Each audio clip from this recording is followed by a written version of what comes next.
Hi friends, today is 14th of April 2017 and we are going to cover an article of The Hindu. In this particular video we are going to cover an article whose title is Raising the Syria Tax और इसका सब heading है Donald Trump has reversed his isolationist stance with the missile attack but Syrian ground realities remain the same. और ये article Stanley Johnny के द्वारा लिखा गया है और इस आर्टिकल में बेसिकली जो unpredictable nature of Donald Trump है उसके बारे में यहाँ पे डिस्कस किया गया कि कैसे उनका जो स्टैंड था एक्चुअल में वो प्रो रशिया की तरफ हो रहे थे। रशिया और यूएस का जो अलायंस था वो काफ़ी हद तक बढ़ गया था, लेकिन ये जो केमिकल अटैक डोनाल्ड ट्रंप ने करवाया है उसके उस वजह से उन दोनों के बीच जो नज़दीकियाँ आ रही थी अब वो लगभग लगभग समाप्त हो चुकी है। तो दोस्तों देखते हैं इस आर्टिकल में क्या लिखा हुआ है। यहाँ पे लिखा हुआ है US president Donald Trump's decision to order a cruise missile attack on Syrian regime on April 6, 2 days after a town in the rebel held Idlib province was hit by a chemical weapons। यहाँ पे basically वही जो Donald Trump ने chemical weapon से जो attack करवाया था Syria के इडलिब प्रोविंस में, वो यहाँ पे बताया गया और क्रूज मिसाइल अटैक था वो। तो यहाँ पे ये बताया गया। उसके बाद बोलते हैं has earned him praise even from is strongest critics. क्योंकि जब ओबामा रेजिम था, जब ओबामा प्रेसिडेंट थे अमेरिका के, तब क्या था कि वो जो है जो स्टैंस ओबामा लेते थे सीरियन गृह युद्ध में, सीरियन सिविल वॉर में, तो वो स्टैंस ओबामा ने नहीं लिया था, वो प्रो रशिया होते चले जा रहे थे। तो इस वजह से क्या हो रहा था कि जो उनका क्रिटिसिज्म है डोनाल्ड ट्रंप का वो काफ़ी हद तक बढ़ गया था। लेकिन ये स्टेप लेने के बाद जो उनके डोमेस्टिक क्रिटिसाइजर हैं वो सब का अब जो है स्टैंस डोनाल्ड ट्रंप के प्रति वो चेंज हो गया है। उसके बाद यहाँ पे बोला जा रहा है the president supporters could now defend him better against acquisition of him being a Russian stooge. तो यहाँ पे देखिए एक्विजिशन का मतलब यहाँ पे किसी को भी एक्यूज करना, और रशियन स्टूज का मतलब कि victim of a prank. Stooge basically stooge victim of a prank, तो रशिया के प्रैंक का विक्टिम डोनाल्ड ट्रंप को बताया गया था। और इससे डोनाल्ड ट्रंप के इस स्टैंड से ये जो उन्होंने केमिकल वेपन यूज़ किया है सीरियन रेबेलियन में, तो उस वजह से ये जो रशियन स्टूज जो विक्टिम इनको रशियन प्रैंक का विक्टिम इनको बनाया जा रहा था वो अब नहीं होगा, ऐसा मानना है यहाँ के लोगों का, अमेरिकन्स का। But beyond the domestic political dividend what did mister Trump serious strike actually achieve in strategic terms. तो अब यहाँ पर ये देखा जाएगा। हालांकि इंटरनेशनल पॉलिटिक्स में ये एक मतलब इनएविटेबल ट्रूथ है कि relationships are not permanent but interest are. तो अब देखिए कि किस तरह का क्या क्या होता है इंटरनेशनल पॉलिटिकल सिनेरियो में, तो वही यहाँ पे डिस्कस किया गया है। देखते हैं अगला हेडिंग, इन्होंने सब हेडिंग जो है इन्होंने दिया लॉजिक बिहाइंड इंटरवेंशन। अब इस तरह का मतलब क्यों वो अचानक मतलब इतना अनप्रेडिक्टेबल डिसीजन, वो भी एक नेशनल लेवल पर लेना, मतलब क्या ऐसा हुआ था जो उन्होंने लिया, वो यहाँ पे बताया गया है। एक्चुअली यहाँ पे जो है द लिखा हुआ है the popular narrative in the American media is that the president apparently moved by the gruesome images of beautiful babies killed by chemical attack in Khan Shaykhun has acted on his impulse. तो यहाँ पर देखिए gruesome का मतलब होता है डरावना, तो जो दिखने में भयानक हो, तो वो उसका मतलब ग्रूसम का मतलब ये होता है। तो यहाँ पर एक मतलब बोला गया ब्यूटीफुल बेबीज, जब जो छोटे छोटे बच्चे जो इसमें खान शैखून के केमिकल अटैक से जो ब्यूटीफुल बच्चे, जो छोटे छोटे बच्चे, अच्छे बच्चे जिनकी डेथ हुई, वो बहुत ही डरावना मतलब डरावना सिनेरियो हो गया था। तो उसका एवेंज लेने के लिए डोनाल्ड ट्रंप ने ये काम किया। और उसके बाद इसका ब्लेम भी उन्होंने बशर अल असद के रेजिम को उन्होंने दिया, गैस अटैक जिसको रसिया सपोर्ट कर रहा है। अब उसके बाद यहाँ पे but president don't take go to war on an impulse unless they are pushing their nations into a self destructive mode. तो ये तो क्योंकि इस लेवल पर अनप्रेडिक्टेबल इस तरह का डिसीजन लेना, हालांकि डोनाल्ड ट्रंप को एक रैंक आउटसाइडर बोला जाता है, तो लेकिन फिर भी इस तरह का डिसीजन इस लेवल पर लेना ये कुछ थोड़ा सा अटपटा है. In Mr. Trump's case, he had stood opposed to military interventions even when a worse chemical attack occurred in Syria. And the high moral ground the administration not taking over the civilian deaths also appear to be hollow. यहाँ पर ये बोला जा रहा है कि एक जो ह्यूमन नेचर होता है, ह्यूमन का जो ह्यूमन नेचर होता है वो उसको मोरल स्टैंस लेने के लिए उसको प्रोत्साहित करता है. उस तो वो मतलब यहाँ पर जो सिविलियन का जो डेथ हुआ था उसके ऊपर जो भी एक्शन लिया जा रहा है वो एडमिनिस्ट्रेटिव एक्शन वो हॉलो दिख रहा है, मतलब कोई काम का लग नहीं रहा है. Weeks before Khan Shaykhun attack 100 of civilians were killed in Iraq, Mosul and Syria's Raqqa both by US jets.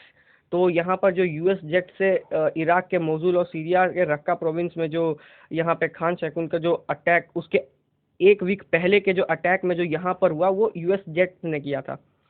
So beyond the emotional appeal there has to be a strategic calculus behind decision to use force and more so in the case of Syria where the central military force is currently Russia.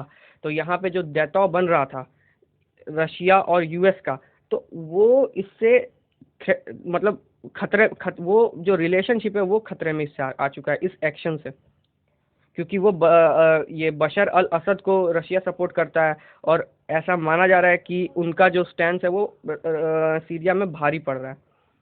Mister Trump over the last couple of weeks has clearly move to the globalist wing of the Washington establishment leaving his campaign rhetoric behind. तो जो भी उन्होंने वादे किए थे, मतलब जिस तरह का, जैसे बहुत सारी चीज़ें ऐसी हुई थी जिसमें अमेरिका को आइसोलेशनिस्ट नेशन बनाने का मतलब बनाने के तरफ स्टेप्स लिए गए थे. हालांकि ग्लोबलाइजेशन के इस एरा में तो आइसोलेशनिज्म उतना उस हद तक पॉसिबल नहीं है, लेकिन फिर भी ठीक है, वहाँ तक उसी डायरेक्शन में स्टेप्स उठाए गए थे. लेकिन अब इंटरवेंशन हो चुका है सीरिया में, तो इससे वो अपने आप को कॉन्ट्राडिक्ट कर रहे हैं. His demoted Steve Bannon, one of the most potent opponents of the globalists, embraced NATO, warmed up to China and stepped up anti-Russia rhetoric. तो यहाँ पर जो डोनाल्ड ट्रंप ने, जिन्हें जो स्टीव बैनन के बारे में यहाँ पे बताया गया, जिनको उन्होंने डिमोट किया था, और वहाँ पे ये बता रहे हैं कि जो स्टीव बैनन है वो एक पोटेंट ओपोनेंट है, मतलब कि सीवियरली वो अपोज करते हैं ग्लोबलिस्ट को, जिन्होंने नेटो के साथ हाथ मिलाया और चाइना के साथ एक फ्रेंडली रिलेशनशिप रखने का सोचा, और जो उनका जो स्टैंस रहा रशिया के प्रति वो एंटी रशियन रहा, प्रो रशियन नहीं रहा, जैसा कि डोनाल्ड ट्रंप का, रेक्स टिलरसन का, ये सब जो भी उनके मिनिस्ट्रीज के लोग हैं उनका था.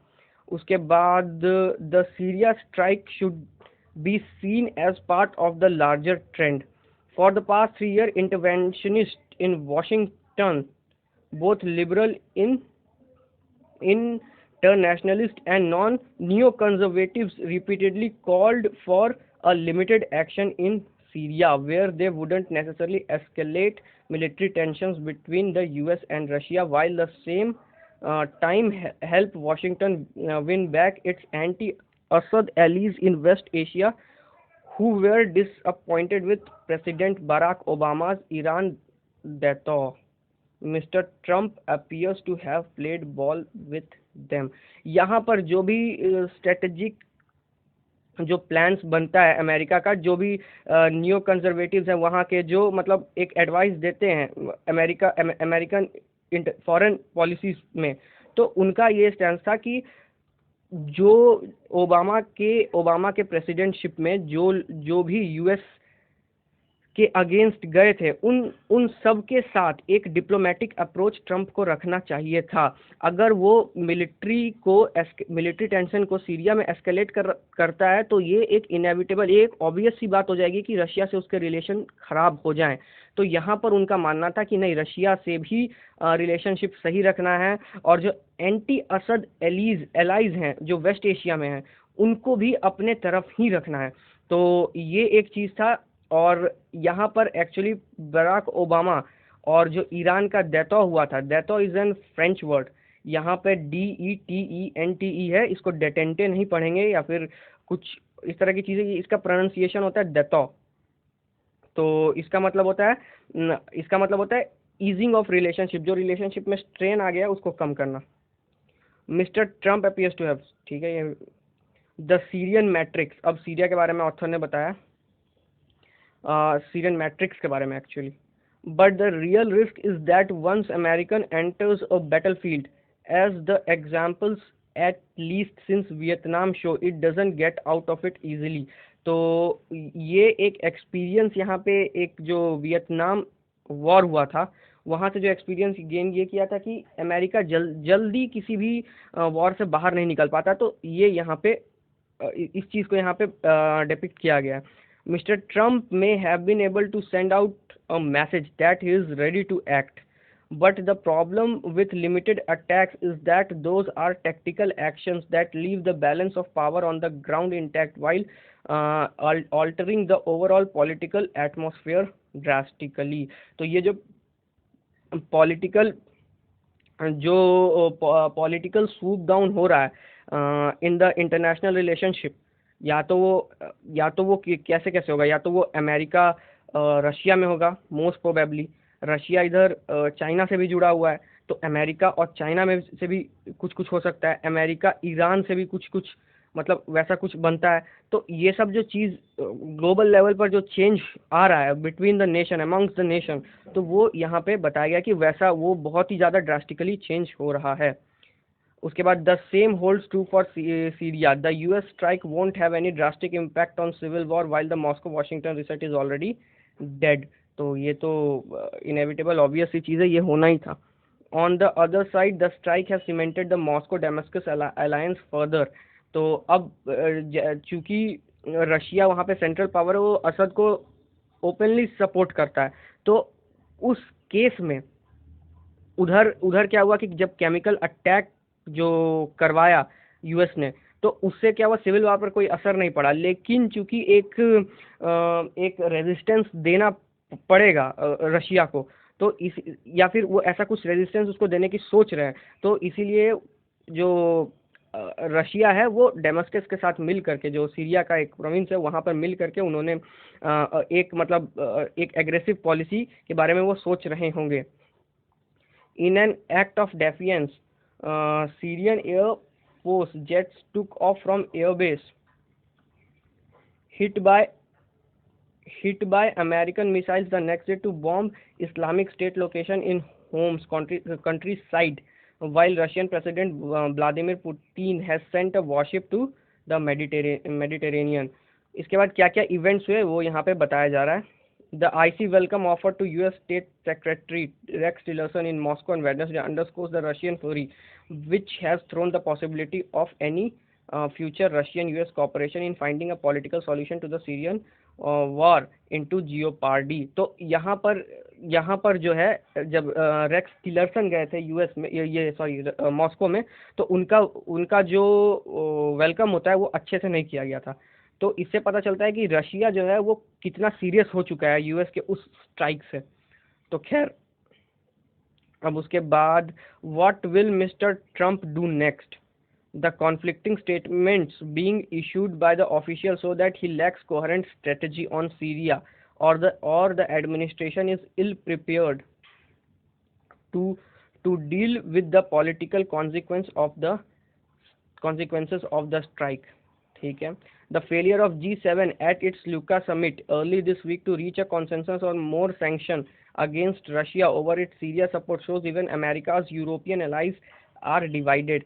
Actually यहाँ पे क्या हुआ था कि G7 जो लुका समिट हुई थी उसमें उसमें एक जो एक ये भी हुआ था, एक कॉन्सेंसस, एक मतलब पोलिंग हुई थी जिसमें ये अम, ये ये पूछा गया था कि क्या जो रशिया वहाँ पे जो कर रहा है सीरिया में, क्या वो सही है या गलत है।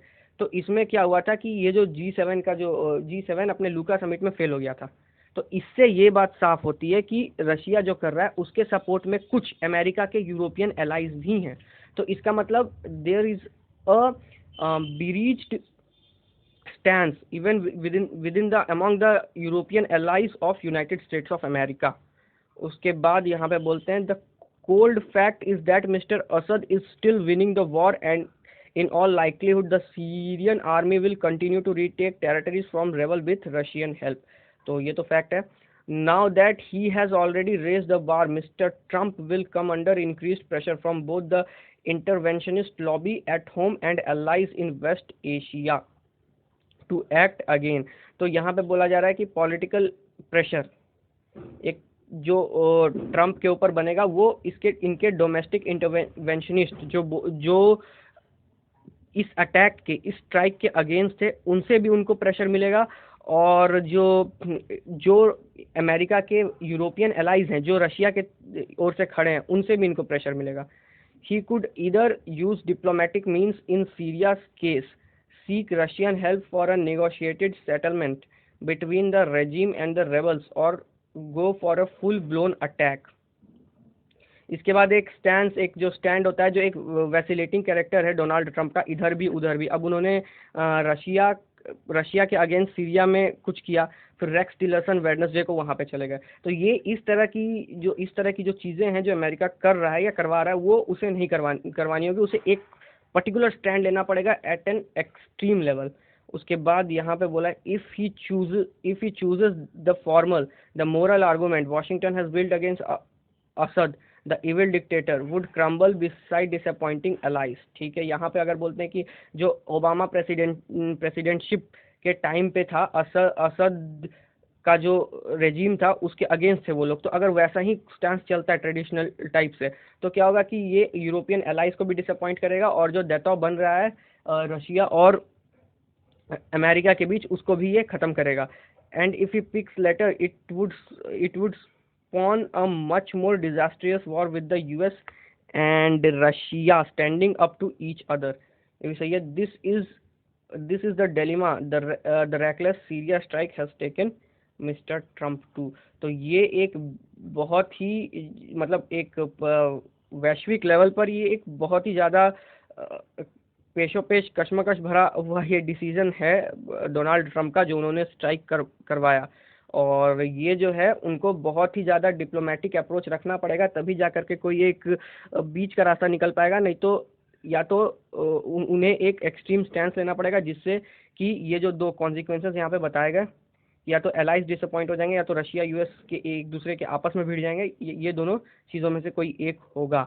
तो यहाँ पर ऑथर ने आर्टिकल को होल्ड किया है और ये स्टैनली जॉनी ने लिखा था। आई होप आर्टिकल आपको पसंद आया होगा, आप समझ पाएंगे। एक बार आप खुद इस आर्टिकल को पढ़िए और समझिए। खैर, thank you very much for watching my video. Thank you very much. Have a nice day ahead.